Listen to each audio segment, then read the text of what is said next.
9, 8, 7, 6, 5, 4, 3, 2, 1, 0. ബഹിരാകാശ പര്യവേഷണ രംഗത്തെ മുൻനിരകളിലൊന്നാണ് നമ്മുടെ ഇന്ത്യ. ISROയുടെ ഇന്നത്തെ സ്ഥാനം ആകാശത്തെ തിളങ്ങുന്ന താരകങ്ങൾക്കിടയിലാണ്. ലോകമാദരിക്കുന്ന സ്പേസ് ഏജൻസിയായി ISRO വളർന്നത് ഒരുപാട് വ്യക്തികളുടെ അചഞ്ചലമായ ലക്ഷ്യബോധവും അനന്യമായ പ്രതിഭാവിലാസവും കൊണ്ടാണ്. അമ്പരപ്പിക്കുന്ന നേട്ടങ്ങളാണ് ISRO കഴിഞ്ഞ കാലങ്ങളിൽ ഈ രംഗത്ത് കൈവരിച്ചത്.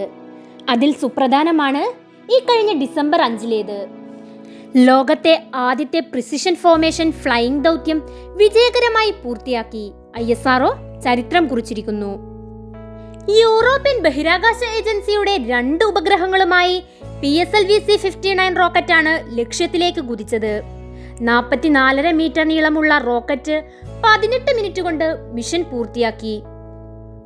ഈ ഒരു ദൗത്യത്തിലൂടെ ഇന്ത്യ ബഹിരാകാശത്തേക്ക് എത്തിച്ച 430ാമത് ഫോറിൻ സാറ്റലൈറ്റ് ആയി മാറി. സൂര്യന്റെ കൊറോണയെക്കുറിച്ചുള്ള പഠനം ലക്ഷ്യമിട്ടുള്ള വിക്ഷേപണമായിരുന്നു ISROയുടെ പ്രോബ-3 സോളാർ ദൗത്യം. 2 പേടകങ്ങളെ ഒറ്റ വിക്ഷേപണ വാഹനങ്ങളിൽ ബഹിരാകാശത്തേക്ക് എത്തിക്കുകയെന്ന പ്രത്യേകത കൂടി പ്രോബ-3 ദൗത്യത്തിനുണ്ട്. ഒക്യുൾട്ടർ, കൊറോണഗ്രാഫ് എന്നീ ഉപഗ്രഹങ്ങളെയാണ് പ്രോബ-3 ദൗത്യത്തിൽ പഠനത്തിനായി അയച്ചത്. കൃത്രിമമായി സൂര്യഗ്രഹണം സൃഷ്ടിക്കാനും തുടർന്ന് സൂര്യന്റെ കൊറോണയെക്കുറിച്ച് പഠിക്കുക എന്ന ഉദ്ദേശവുമാണ് പ്രോബ-3 ദൗത്യം ലക്ഷ്യമിടുന്നത്. ഈ ഒരു ദൗത്യത്തിലൂടെ സൂര്യന്റെ കൊറോണയെ കൃത്യമായി നിരീക്ഷിക്കാനാകുമെന്നാണ് കരുതപ്പെടുന്നത്. ഒരു പേടകത്തിനു മുന്നിൽ അടുത്ത പേടകം സ്ഥാപിച്ചുകൊണ്ടാണ് പരീക്ഷണം.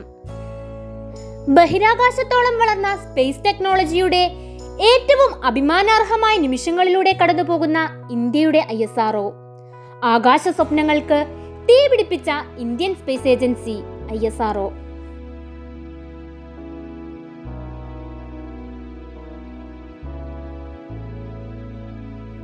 1969 ഓഗസ്റ്റ് 15 ISRO എന്ന പേരിൽ അറിയപ്പെടുന്ന ഇന്ത്യയുടെ ബഹിരാകാശ ഗവേഷണ സ്ഥാപനം നിലവിൽ വരുന്നത്. ബാംഗ്ലൂർ കേന്ദ്രീകരിച്ചാണ് ഈ സ്ഥാപനം പ്രവർത്തിക്കുന്നത്. വിക്രം സാരാഭായ് എന്ന ക്രാന്തദർശിയായ അതുല്യ പ്രതിഭയാണ് ഇന്ത്യയിൽ ബഹിരാകാശ ഗവേഷണ പ്രസ്ഥാനത്തിന് അടിത്തറ പാകുന്നത്. അദ്ദേഹം ISROയ്ക്ക് തുടക്കം കുറിക്കുകയും ഒരു കൂട്ടം മിടുക്കരായ ശാസ്ത്രജ്ഞരെ ഈ രംഗത്തേക്ക് വാർത്തെടുക്കുകയും ചെയ്തു. എന്നാൽ 1971 വിക്രം സാരാഭായിയുടെ അകാല മരണം ഏവരുടെയും ആത്മബലം തളർത്തുന്നതായിരുന്നു. ISROയുടെയും തങ്ങളുടെയും ഭാവി ശാസ്ത്രം തന്നെ എന്താകുമെന്ന് വ്യാകുലത ഉണ്ടായിരുന്നു അവർക്ക്. എഞ്ചിനീയർമാർക്ക് സാരാഭായിൽ നിന്ന് ശക്തമായ പിന്തുണയായിരുന്നു ലഭിച്ചിരുന്നത്. പ്രൊജക്ട് സംബന്ധമായ എന്ത് സംശയങ്ങളും അദ്ദേഹം സാധൂകരിച്ചു കൊടുക്കുമായിരുന്നു. 1963 നവംബർ 21 തിരുവനന്തപുരം തുമ്പയിൽ തീർത്ത താൽക്കാലിക ലോഞ്ച് തറയിൽ നിന്നുമാണ് ഇന്ത്യ അതിന്റെ ആകാശ ദൗത്യത്തിന് തുടക്കം കുറിക്കുന്നത്. 207 കിലോമീറ്റർ അപ്പുറം ആകാശ ചക്രവാളത്തിലേക്ക് കുതിച്ച അമേരിക്കയുടെ നൈക്കി അപ്പാച്ചർ എന്ന സൗണ്ടിംഗ് റോക്കറ്റ് ആയിരുന്നു അത്. നമ്മൾ അസംബിൾ ചെയ്ത് പരീക്ഷിച്ചതായിരുന്നു. അന്ന് ISRO യാഥാർത്ഥ്യമായിട്ടില്ല. അതിനുശേഷം വീണ്ടും 2 എണ്ണം വിക്ഷേപിച്ചു. ഫ്രാൻസിന്റെ സഹായത്തോടെ 2 സ്റ്റേജ് റോക്കറ്റായ സെന്റോറും റഷ്യയുടെ സഹായത്തോടെ M100ഉമായിരുന്നു അത്. സോവിയറ്റ് യൂണിയൻ പിന്നീടും സഹായങ്ങൾ ചെയ്തു. ബഹിരാകാശ പര്യവേഷണ രംഗത്ത് ലോകത്തിലെ നിർണായക ശക്തികളിലൊന്നായി മാറിയ ഇന്ത്യയുടെ യാത്ര ആരംഭിച്ചത് ആര്യഭട്ടയിൽ നിന്നുമാണ്. ISRO ബഹിരാകാശ പര്യവേഷണത്തിൽ പുതിയ ഉയരങ്ങൾ കീഴടക്കുമ്പോഴും ചരിത്രത്തിലെ നിർണായക തീയതികളിലൊന്നായി 1975 ഏപ്രിൽ 19 നിലനിൽക്കും. ഈ ദിവസമാണ് ഇന്ത്യ തദ്ദേശീയമായി വികസിപ്പിച്ച ആദ്യ സാറ്റലൈറ്റ് ആര്യഭട്ട വിക്ഷേപിച്ചത്. ഇന്ത്യയിലെ പ്രമുഖ ഗണിതശാസ്ത്രജ്ഞനും ജ്യോതിശാസ്ത്രജ്ഞനുമായ ആര്യഭടന്റെ പേര് നൽകി ആ സാറ്റലൈറ്റ് USSRൽ നിന്നുമാണ് വിക്ഷേപിച്ചത്. 1980 ആയപ്പോഴേക്കും ചെറിയ ഉപഗ്രഹങ്ങളെ ഭ്രമണപഥങ്ങളിൽ എത്തിക്കാൻ കഴിയും വിധം നമ്മൾ ഉണ്ടാക്കിയ റോക്കറ്റുകൾ വിജയിച്ചു തുടങ്ങി. അവിടെ ലോകത്തെ ഏറ്റവും വിശ്വാസയോഗ്യമായ റിലയബിളായ റോക്കറ്റ് എഞ്ചിനീയറിംഗിന്റെ ഹരിശ്രീ കുറിക്കുകയായിരുന്നു. 1973 മുതൽ 1984 വരെ ISRO നയിച്ച പ്രൊഫസർ സതീഷ് ധവാനാണ് ഇന്ത്യൻ സ്പേസ് പ്രോഗ്രാമിന്റെ ശില്പി. 1981 ആപ്പിൾ സാറ്റലൈറ്റിനെ കാളവണ്ടി ഉപയോഗിച്ചാണ് നിർമ്മാണ സ്ഥലത്തു നിന്നും വലിച്ചു കൊണ്ടുപോയിരുന്നത്. അവിടെ നിന്നുള്ള കുതിച്ചേറ്റമാണ് ഇസ്രോ നടത്തിയിരിക്കുന്നത്. ഇന്ന് നാസയോളം വലുതായിരിക്കുന്നു ഇന്ത്യയുടെ സ്വന്തം ഇസ്രോ. ചന്ദ്രയാനായിരുന്നു ഇസ്രോയുടെ ആദ്യത്തെ ലൂണാർ മിഷൻ. 390 കോടിയായിരുന്നു ഇതിനുണ്ടായ ചിലവ്. 2008-2009 ചന്ദ്രയാനെ ഭ്രമണപഥത്തിലെത്തിച്ചത്. ചന്ദ്രനിൽ ജലാംശമുണ്ടെന്നുള്ള തെളിവും നൽകിയത് ചന്ദ്രയാനായിരുന്നു. ഇസ്രോ വികസിപ്പിക്കുന്ന ബഹിരാകാശ വാഹനങ്ങൾ, മറ്റ് സാങ്കേതികതകൾ എന്നിവ സംബന്ധിച്ചുള്ള വാണിജ്യപരമായ നടപടികൾ കൈക്കൊള്ളുന്നത് ആൻഡ്രിക്സ് ആണ്. ചന്ദ്രനിലേക്കുള്ള പേടകം വിജയകരമായി എത്തിച്ച ഒരേയൊരു രാജ്യം ഇന്ത്യയാണ്.